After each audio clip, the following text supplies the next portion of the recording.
Hey guys, what's going on? Welcome back to another video. Today we've got a bunch of topics to go through, and I mean a bunch. So let's get straight into it with the first topic. We're going over too expensive. Romano says Barcelona can't afford to sign a £102 million player.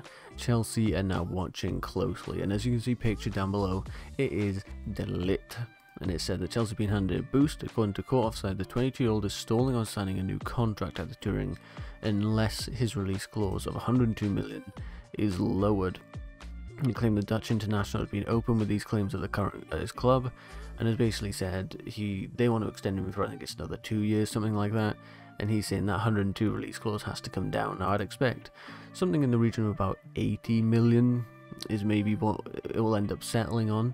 And they're saying that this has handed Chelsea a big boost because Barcelona have no chance of paying that. So it's possible that, you know, Chelsea, it says here, have been monitoring the Ligt for months, but the priority at the moment is Jules Koundé.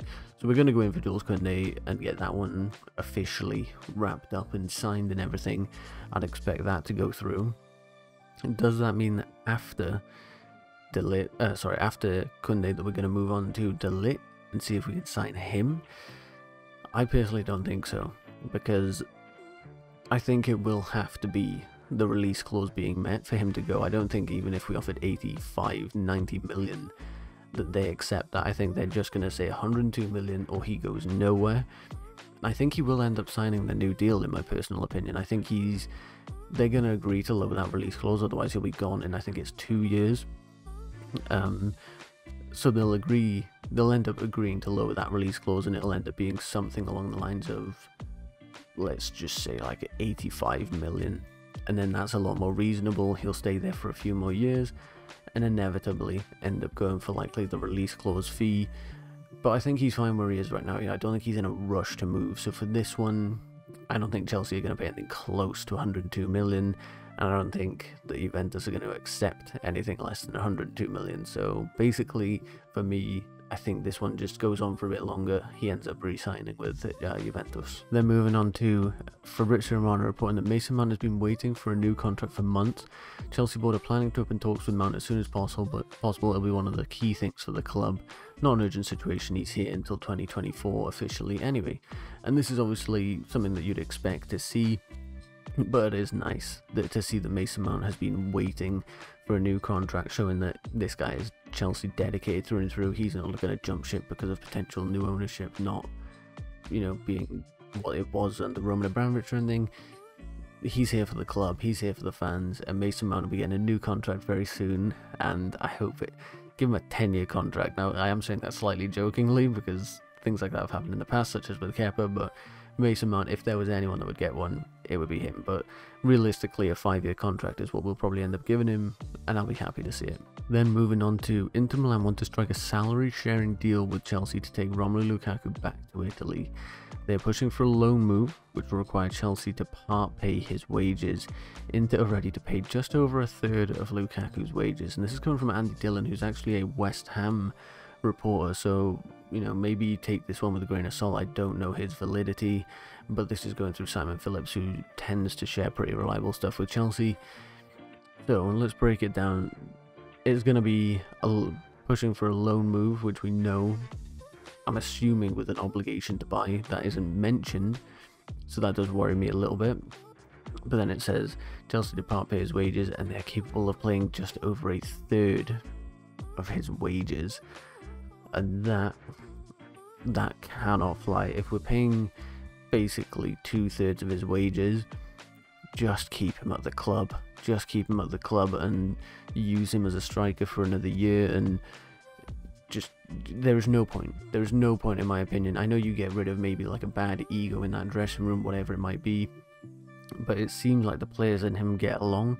So I don't think it's that bad. I don't think it's like you've got a player that's kicking off about upper management in the dressing rooms. I might be wrong. But for me, if we're paying 2/3 of his wages, just keep the player, play him. Next year, I would expect, starting in this team, would be scoring more than 8 goals that he scored this year. You know, it'd be 15, hopefully, something along those lines. And those goals can help Chelsea move closer to Man City, Liverpool, or go deep in a cup, whatever it might be. but there's no point of us paying most of his wages just to get him out of here. To me, that's ridiculous.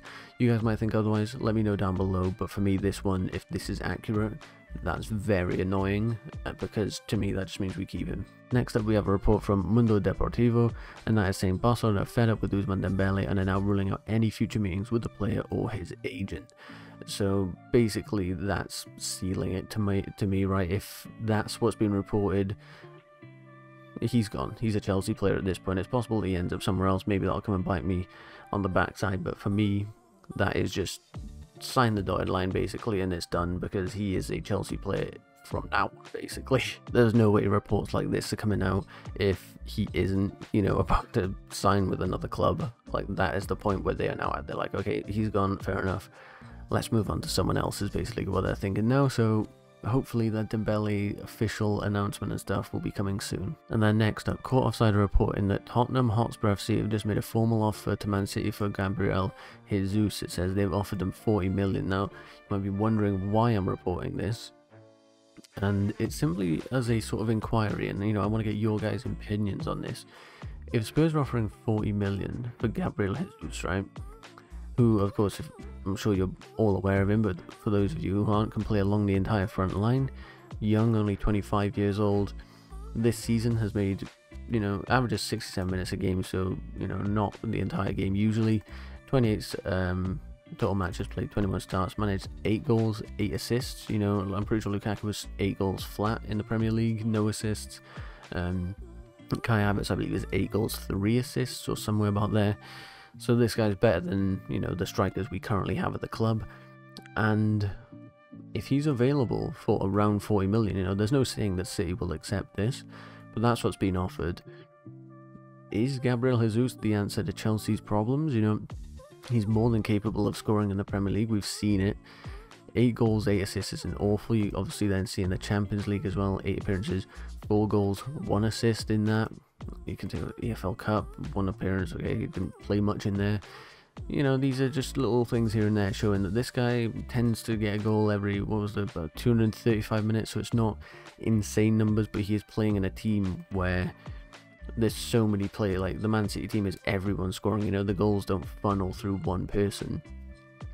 And if we brought him to Chelsea, I'm almost certain the goals would be almost single-handedly through him, right? We'd have the wing-backs that contribute very much. But our strikers do struggle to score, and if we could turn him into a number 9 up top for Chelsea, I personally think, that's just my opinion, that for 40 million, that's not a bad punt. To get him moving from City to Chelsea, he's capable of playing in our team, you know, he's technical enough, he's fast enough, he's physical enough. I could see it. That's just my thoughts on it. Let me know what you guys think on this one. Am I being crazy? But that's going to be the end of the video, guys. If you did enjoy, please be sure to leave a like on it, subscribe and hit the notification bell so you never miss a future video. Thank you for watching. I'll catch you in the next one. Goodbye.